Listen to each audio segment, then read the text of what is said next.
Hello everyone, मैं फरहा आपका बहुत बहुत स्वागत करती हूँ आपके अपने चैनल मैजिक ऑफ स्टडी में। तो आज हम आपके लिए प्रैक्टिस सेट नंबर 10 लेकर आए हैं आपके coming exam D triple S B TGT post के लिए, जो आपके उर्दू और पंजाबी वाले स्टूडेंट्स के लिए होने वाला है। और ये सभी सब्जेक्ट के जिन बच्चों ने जो भी अपना जिस भी सब्जेक्ट में टीजीटी पोस्ट फिल किया है, जिनका कमिंग एग्जाम की डेट्स आने वाली हैं, तो उन सभी बच्चों के लिए जो जनरल पेपर के जो आपके क्वेश्चंस होते हैं, सामान्य जानकारी, हिंदी, इंग्लिश, रीजनिंग वगैरह के जो भी क्वेश्चंस होते हैं, इन सब के हम बहुत महत्वपूर्ण प्रैक्टिस सेट आपके लिए लेकर आ रहे हैं, जो आपके कमिंग एग्जाम में आने के पूरे चांसेस हैं। तो अगर आप चैनल पर नए हैं तो जल्दी से चैनल को सब्सक्राइब कर दीजिए और बेल आइकन को प्रेस कर दीजिए, ताकि आपको टाइम से सारी वीडियोज़ के नोटिफिकेशन मिलते रहें। और अगर आपको वीडियो अच्छा लगे तो लाइक कीजिए, कमेंट करके हमें ज़रूर बताइए कि आपको वीडियो कैसा लगा, और वीडियो के एंड तक ज़रूर बने रहिएगा, बहुत इंपॉर्टेंट क्वेश्चंस हैं। तो चलिए आज का सेशन शुरू करते हैं। पहला क्वेश्चन है आपका सामान्य जानकारी से। संसदीय स्वरूप की सरकार में क्या होता है? तो आपका सही आंसर क्या हो जाएगा? कार्यपालिका विधानमंडल के प्रति उत्तरदायी होती है। संसदीय स्वरूप की सरकार में कार्यपालिका विधानमंडल के प्रति उत्तरदायी होती है। नेक्स्ट क्वेश्चन है क्वेश्चन नंबर 2। क्वेश्चन नंबर 2 है आपका, भारत के राष्ट्रपति के संबंध में निम्नलिखित में से कौन सा कथन सही है? जो भारत के राष्ट्रपति हैं उनके संबंध में जो निम्नलिखित में से कौन सा कथन सही है? तो आपका सही आंसर है, प्रत्येक आम चुनावों के पश्चात वे संसद के प्रथम सत्र को संबोधित करते हैं। नेक्स्ट क्वेश्चन पे चलते हैं, क्वेश्चन नंबर 3। क्वेश्चन नंबर 3 आपका, निम्नलिखित में से कौन सी पत्रिका का उसके संपादक के साथ सही मिलान नहीं हुआ है? यानी आपको यहाँ पे बताना है किसका सही मिलान नहीं हुआ है, नहीं बताना है। तो नहीं का आंसर नहीं होता है, जो यहाँ पे गलत होगा वही आपका आंसर होगा। तो आपका क्या है जो नहीं है वो कौन सा है? ऑप्शन नंबर 4 संध्या बरिंद्र घोष। बाकी तीनों बिल्कुल ठीक मिलान है। वंदे मातरम किन्ने है? Aurobindo Ghosh. New India Bipin Chandrapal. Yugantar Bhupendra Nath Datta. Next question पे चलते, क्वेश्चन नंबर 4। क्वेश्चन नंबर 4 है आपका, रेशम के कीड़े किन पर पलते हैं? ये बताना आपको, रेशम के कीड़े किन पर पलते हैं? किन पर पलते हैं? मलबेरी शहतूत के पत्ते पर। मलबेरी भी कहते हैं, इंग्लिश में मलबेरी कहा जाता है, हिंदी में शहतूत। शहतूत के पत्ते पर रेशम के कीड़े पलते हैं। नेक्स्ट क्वेश्चन है आपका क्वेश्चन नंबर 5। क्वेश्चन नंबर 5 है आपका, बीसीसीआई द्वारा हाल ही में निम्नलिखित में से किसे भारतीय क्रिकेट टीम का कोच नियुक्त किया गया है? ठीक है, तो किसे किया गया है? अभी हाल ही में बीसीसीआई के द्वारा, यहाँ पे ऑप्शन गलत है, यहाँ पे आया था गौतम गंभीर को किया गया है। ठीक है, गौतम गंभीर को किया गया है। नेक्स्ट क्वेश्चन आपका क्वेश्चन नंबर 6। क्वेश्चन नंबर 6 है आपका, जब सोडियम बाइकार्बोनेट को अत्यधिक गर्म किया जाता है तो क्या उत्पाद बनता है? जब सोडियम बाइकार्बोनेट को ज़्यादा गर्म किया जाता है, अत्यधिक गर्म किया जाता है, तो कौन सा उत्पाद बनता है? तो आपका सही आंसर क्या हो जाएगा? सोडियम कार्बोनेट बनता है। नेक्स्ट क्वेश्चन आपका क्वेश्चन नंबर 7। देश में हाल ही में रजग एनडीए सरकार द्वारा शुरू किया गया प्रोग्राम इंद्रधनुष मिशन किससे संबंधित है? किससे संबंधित है इंद्रधनुष मिशन? कुछ रोगों के प्रति बच्चों को प्राणीबद्ध प्रतिरक्षण करना। नेक्स्ट क्वेश्चन आपका क्वेश्चन नंबर 8। निम्नलिखित में से किस भारतीय को विशेष ऑस्कर पुरस्कार दिया गया था? किस भारतीय को दिया गया था विशेष ऑस्कर पुरस्कार? सत्यजीत रे को। ऑप्शन नंबर 2 आपका यहाँ पे करेक्ट हो जाएगा। नेक्स्ट क्वेश्चन आपका क्वेश्चन नंबर 9। क्वेश्चन नंबर 9 आपका, यदि चालू खाता पर सरकारी खर्च सरकारी राजस्व से अधिक हो तो क्या स्थिति होती है? ठीक है, यदि चालू खाता पर सरकारी खर्च से सरकारी राजस्व से अधिक हो खर्च तो क्या स्थिति होगी? तो आपका सही आंसर क्या हो जाएगा इसके अंदर? घाटा बजट में होगा। ठीक है, नेक्स्ट क्वेश्चन आपका क्वेश्चन नंबर 10। भारत में छुपी बेरोजगार मुख्य रूप से किस क्षेत्र में है? भारत में छुपी बेरोजगारी या मुख्य रूप से किस क्षेत्र में उपस्थित है? तो क्या है? कृषि क्षेत्र में उपस्थित है। ठीक है, छुपी हुई है। कृषि सबसे ज़्यादा वो होता है गरीब। नेक्स्ट क्वेश्चन आपका क्वेश्चन नंबर 11। निम्नलिखित में से भारतीय संविधान किसकी गारंटी नहीं देता है? कि भारतीय संविधान किसकी गारंटी नहीं देता है? किसकी? सभी को शिक्षा का हक हो। ठीक है, नेक्स्ट क्वेश्चन है क्वेश्चन नंबर 12। क्वेश्चन नंबर 12 है आपका, समुद्र की एक चौड़ी उपखाड़ी प्रवेश मार्ग जो आकार में अवतल हो क्या कहलाती है?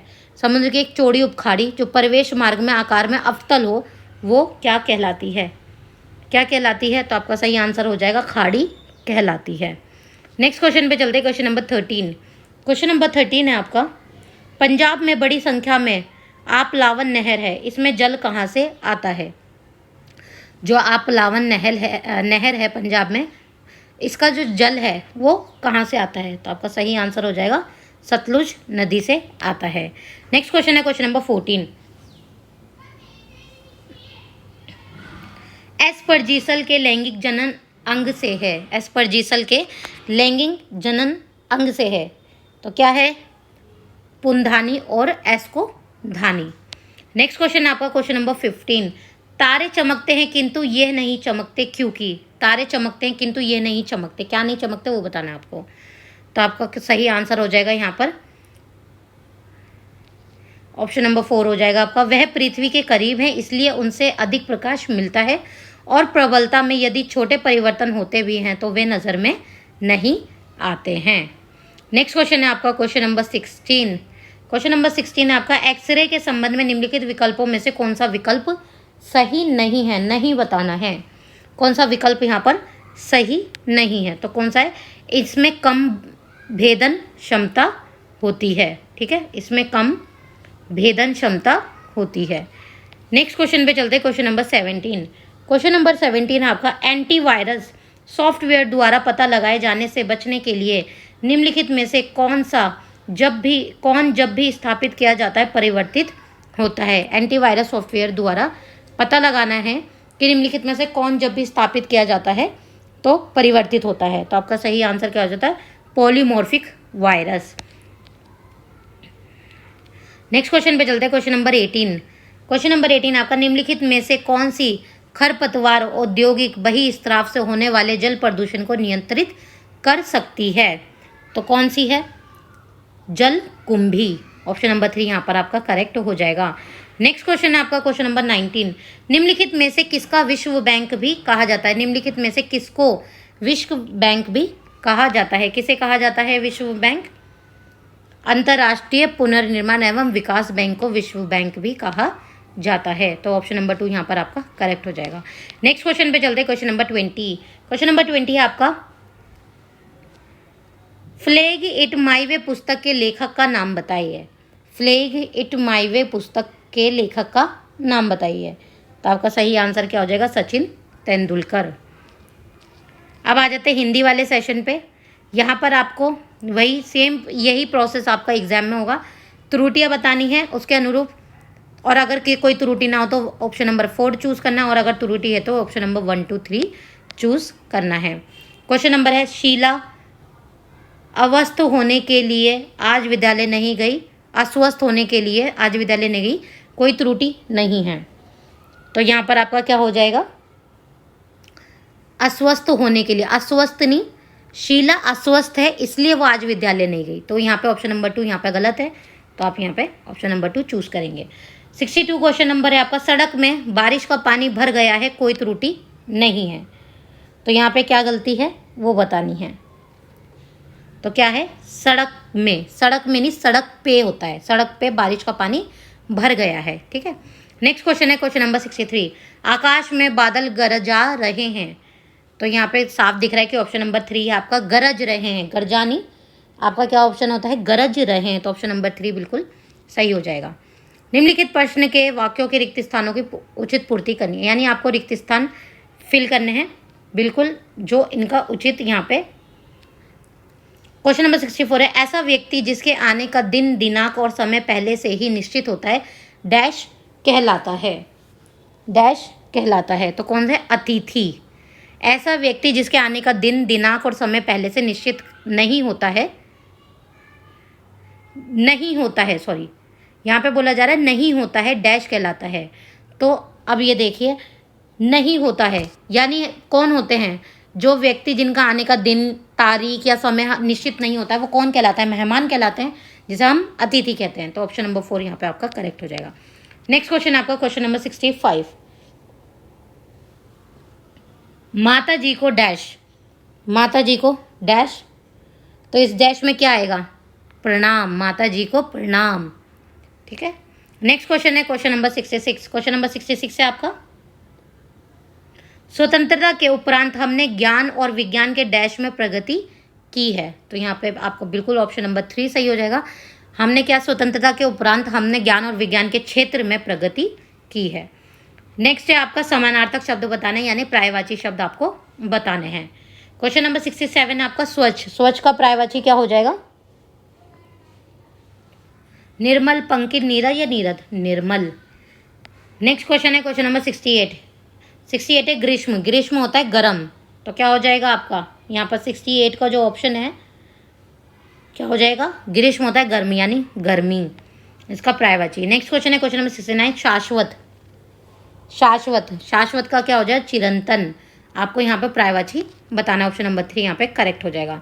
अब आपको यहाँ पे विलोम शब्द बताना है, इसका विलोम बताना है। क्वेश्चन नंबर 70 अविश्वास। अविश्वास का क्या होता है विलोम शब्द? विश्वास। ठीक है, ऑप्शन नंबर 2 यहाँ पर आपका ठीक हो जाएगा। क्वेश्चन नंबर 71 है उदय। उदय का क्या होता है?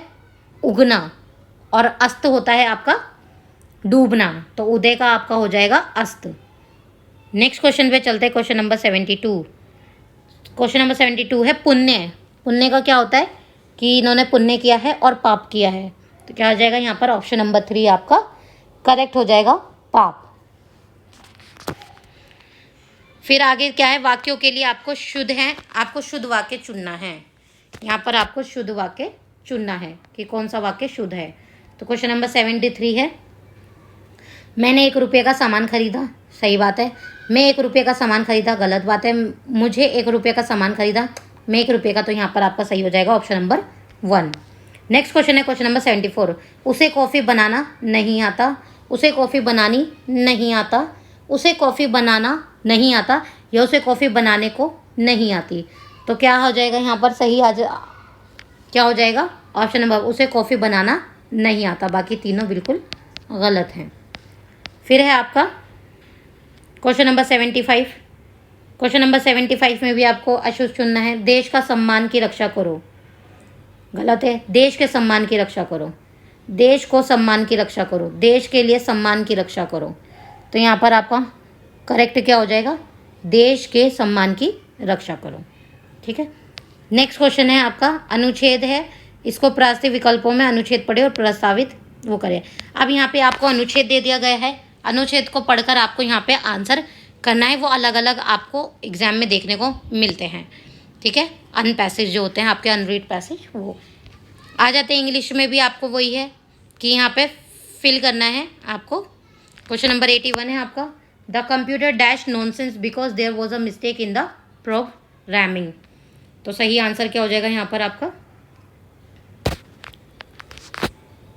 Produce, the computer dash produce nonsense because there was a mistake in the programming. Next question है क्वेश्चन नंबर 82। क्वेश्चन नंबर 82 है आपका that farmer may be old but he is energetic, option number 4 यहाँ पे आपका correct हो जाएगा। Question number 83 है आपका the monitor takes care dash the class the absence of the teacher, तो यहाँ पे सही फिल क्या हो जाएगा आपका? The monitor takes care of the class in the absence of the teacher. फिर है आपका क्या पूछा जा रहा है? ऑल्टरनेटिव बताना है आपको। ठीक है, इसका ऑल्टरनेटिव आपको बताना है। राइट का क्या हो जाएगा आपका? क्वेश्चन नंबर 84 का राइट का क्या हो जाएगा आपका? करेक्ट। ऑल्टरनेटिव होता है ना, राइट का मतलब होता है करेक्ट का मतलब भी सही होता है। क्वेश्चन नंबर 85 है आपका एप्रीहेंडेड। एप्रीहेंडेड, तो यहाँ पर क्या हो जाएगा आपका? अरेस्टेड, ऑप्शन नंबर 2 करेक्ट हो जाएगा। 86 है जेन्युइन। जेन्युइन क्या होता है? रियल पर्सन, सिमिलर, फॉल्स या अनरियल, तो जेन्युइन पर्सन कौन होते हैं? जो रियल पर्सन होते हैं, तो ऑप्शन नंबर 1 यहाँ पर आपका करेक्ट हो जाएगा। फिर आ जाते हैं आपको अपोजिट वर्ड यहाँ पे चूज करना है। ठीक है, अपोजिट वर्ड है आपका गिल्टी का, आपको अपोजिट चूज करना है। 87 क्वेश्चन नंबर 87 है, गिल्टी का अपोजिट क्या हो जाएगा? इनोसेंट। नेक्स्ट क्वेश्चन है आपका क्वेश्चन नंबर 88 ब्रूटली, ब्रूटैलिटी। ठीक है, तो इसका आपका अपोजिट क्या हो जाएगा? ह्यूमैनिटी, ब्रूटैलिटी और ह्यूमैनिटी। फिर फैट का क्या हो जाएगा? क्लीन, मीन, वीक या लीन, ऑप्शन नंबर 4 यहाँ पे करेक्ट हो जाएगा। फैट यानी मोटा, लीन मतलब पतला, तो यहाँ पर आपका ऑप्शन नंबर 4 करेक्ट हो जाएगा। फिर आगे है आपका ऑल्टरनेटिव आइडियम बताना है आपको। इसका सबसे बेस्ट मीनिंग आपको बताना है। क्वेश्चन नंबर 90 आपका to eat a humble pie. To eat a humble pie तो क्या हो जाएगा? To accept abuse. Question number 91 है टू ब्रेक द आइज, तो इसका सही मीनिंग क्या हो जाएगा? To start a conversation. फिर आ जाएगा बोल्ड को आपको बताना है, इसके लिए क्या है? अल्टरनेटिव आपको बताना है। बोल्ड, जो बोल्ड है शब्द, उसका अल्टरनेटिव यहाँ पर आपको बताना है। क्वेश्चन नंबर 92 है he told his tale of woe the tears in his eyes, तो यहाँ पर आपका सही आंसर क्या हो जाएगा? Narrated, he narrated his. ठीक है, टोल्ड भी बताना और नरेटेड भी ज़्यादा अच्छा होता है कि आपको कोई नरेट कर रहा है वर्ड। नेक्स्ट क्वेश्चन है क्वेश्चन नंबर 93 है I prefer tea more than coffee. I prefer tea more than coffee, तो यहाँ पर आपका क्या हो जाएगा? I prefer tea to coffee. ठीक है, तो ऑप्शन नंबर 2 यहाँ पर आपका करेक्ट हो जाएगा। फिर है आपको क्या बोला गया है? Choose the which can be substitute the given word. अब आपको यहाँ भी सब्सटीट्यूट बताना है। ठीक है, क्वेश्चन नंबर 94 है आपका a place where treasures of art curious are preserved और एग्जिबिटेड। आइडियम बताना है, यानी एक पूरे एक सेंटेंस का आपको एक मीनिंग बताना है। A place where treasures of art curious and preserved और एग्जिबिटेड तो कहाँ पे होता है? जहाँ पे पुरानी चीज़ें ट्रेजर रखा जाता है पुराने टाइम की, तो कहाँ होता है? म्यूजियम में। ठीक है, नेक्स्ट क्वेश्चन है क्वेश्चन नंबर 95। क्वेश्चन नंबर 95 है आपका एसोसिएटेड विद गॉड और रिलीजन। एसोसिएटेड विद गॉड और रिलीजन, तो क्या हो जाएगा यहाँ पर? होली। ठीक है, फिर है आपका ये अनसीन पैसेज आपको दे रखे होगा, हर एग्जाम में अलग आता है, उसको पढ़ के आपको क्वेश्चन के आंसर करने होंगे। तो अगर आपको वीडियो अच्छा लग रहा हो तो लाइक कीजिए, कमेंट करके हमें ज़रूर बताइए कि आपको वीडियो कैसा लगा।